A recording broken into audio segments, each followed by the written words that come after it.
Hey ho Pop gengs!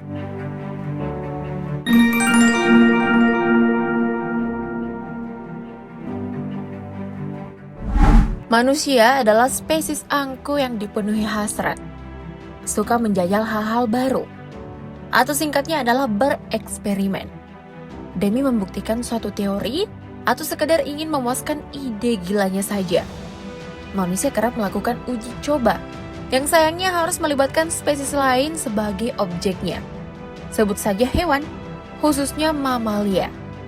Karena dinilai memiliki kemiripan paling banyak dengan manusia secara fisiologi, anatomi, dan sistem imun. Namun tetap saja, hewan jenis lain seperti unggas pun tidak lolos dari percobaan mereka.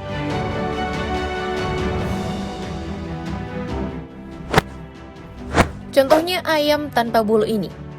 Dikembangkan pertama kali oleh seorang ilmuwan dari Hebrew University of Jerusalem, Israel, bernama Avigdor Kahner. Dijuluki Belt Chicken. Ayam ini adalah hasil perkawinan silang antara ayam broiler dan ayam tanpa bulu leher atau ayam leher gundul. Menurut Kahner, proyek ini dipicu oleh gelombang panas ekstrim yang bahkan pernah mencapai 54 derajat Celcius di negara dengan bendera berbintang Daud tersebut. Ia mengklaim bahwa rekayasa genetik miliknya itu demi kenyamanan ayam hidup di negara-negara beriklim panas. Juga demi meringankan kerja manusia yang ingin mengkonsumsi ayam tanpa perlu repot mencabuti bulunya lagi. Namun pada kenyataannya, ayam tanpa bulu temuan Kahner justru cenderung membuat hidup ayam ini lebih buruk.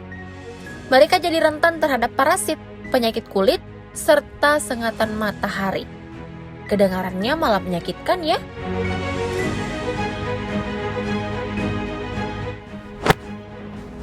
Ada juga nih, ayam tanpa bulu lainnya. Tapi yang ini sih emang udah melalui proses pemotongan. Eksperimen aneh selanjutnya mempertemukan hewan petelur ini dengan cairan lava super panas. Potongan paha ayam dibungkus aluminium foil, saat disiram lava, ternyata mengalami pembakaran yang cukup fatal. Lihat aja deh, ayamnya sampai gosong gitu. Kalau ditawarin, kira-kira kamu berani makan nggak? Seolah tidak puas, percobaan menyiramkan cairan lava juga menyasar katak ini.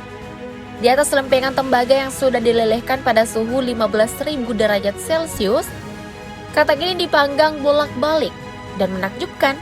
Meski kulit katak tampak hitam gosong, tapi dagingnya terlihat matang sempurna. Widih, cara panggang yang cukup ekstrim ya.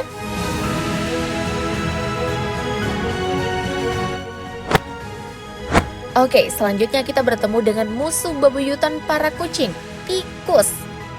Pada 1997, ahli bedah Harvard University, Amerika, bernama Joseph dan saudaranya Charles Wiekenty, beserta Bob Langer, melakukan penelitian rekayasa jaringan yang melibatkan seekor tikus di laboratorium Massachusetts Institute of Technology. Hasil rekayasa tersebut menghasilkan tikus tanpa bulu dengan daun telinga manusia bertengger di punggungnya. Proyek yang dinamai The Wiekenty Mouse ini katanya bertujuan untuk menciptakan dan mengganti bagian tubuh manusia yang hilang. Wiekenty Mouse ini bisa saja menjadi ikon kekuatan sains karena keberhasilannya.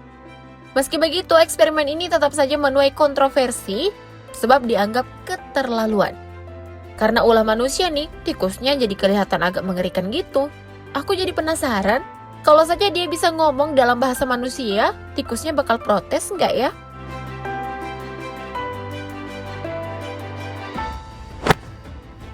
Mentang-mentang nggak bisa ngomong, manusia kayaknya merasa tenang-tenang aja mengeksploitasi hewan. Entah apa maksudnya Vladimir Demigov, ilmuwan asal Rusia, melakukan pemindahan kepala anjing ke tubuh anjing lainnya seperti ini. Lebih menyedihkannya lagi, kepala yang dipindahkan adalah milik anak anjing, lalu ditempelkan ke punggung anjing dewasa. Memakan waktu cukup lama untuk menyatukan mereka. Meski eksperimennya berhasil, tetap saja kedua anjing ini tak bisa bertahan hidup cukup lama karena mengalami gangguan syaraf.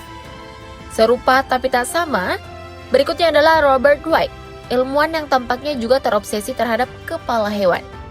Kepala yang ditukar kali ini adalah milik 2 ekor monyet. berada di bawah cahaya lampu operasi. Dengan serangkaian kerumitan, pemindahan kepala monyet ini berhasil dilakukan. Namun kesenangan dan tawa Robert White bersama timnya lagi-lagi harus berujung kematian pada monyet ini 2 hari pasca operasi. Sungguh hewan yang malang ya.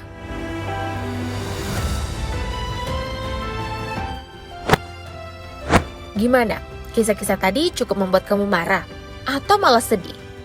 Soalnya sekarang aku mau ngajak kamu bertemu salah satu jenis serangga sosial, yaitu semut. Berbeda jenis dari semut yang biasanya kamu lihat berkerumun pada gula pasir, semut-semut ini terbilang cukup unik karena bentuk tubuhnya yang transparan. Namanya semut parau atau Monomorium paraunis. Memiliki ukuran hanya sekitar 2 mm, warna tubuh koloni semut ini akan mengikuti pada apa yang mereka makan. Seperti yang telah dibuktikan oleh para peneliti ini melalui eksperimen sederhana. Cairan warna-warni yang mereka lahap seketika saja menyatu dengan warna tubuh mereka. Kemampuan yang cukup hebat bukan? Berbeda dengan kemampuan alami semut parau, ikan zebra yang berasal dari spesies ikan Bermargadanio ini justru sengaja dikembangkan menjadi ikan yang dapat mengeluarkan cahaya kala gelap menghantam. Dikembangkan pertama kali oleh seorang ilmuwan bernama Zhuan Gong di National University of Singapore. Mengambil green fluorescent protein dari ubur-ubur yang bisa berpendar, ia lalu memasukkannya ke dalam embrio ikan zebra. Dan secara ajaib mengubah ikan-ikan itu menjadi berwarna. Awalnya sih ikan ini sengaja diciptakan hanya untuk keperluan mendeteksi polutan pada air. Nggak nyangka ternyata banyak yang tertarik. Akhirnya ikan yang dijuluki glowfish ini dikomersilkan sebagai ikan hias. Padahal nih, populasi spesies mereka berada pada tingkatan yang cukup rendah. Sepertinya para ilmuwan ini lupa bahwa hewan juga memiliki hak asasi yang harus dijaga. Ya, aku jadi teringat kutipan dalam bukunya Orwell, 4 kaki baik, 2 kaki jahat. Dan membayangkan suatu kondisi di mana para hewan ini akan berbalik menjadikan manusia sebagai bahan eksperimennya suatu hari nanti. Kalau menurut kamu gimana?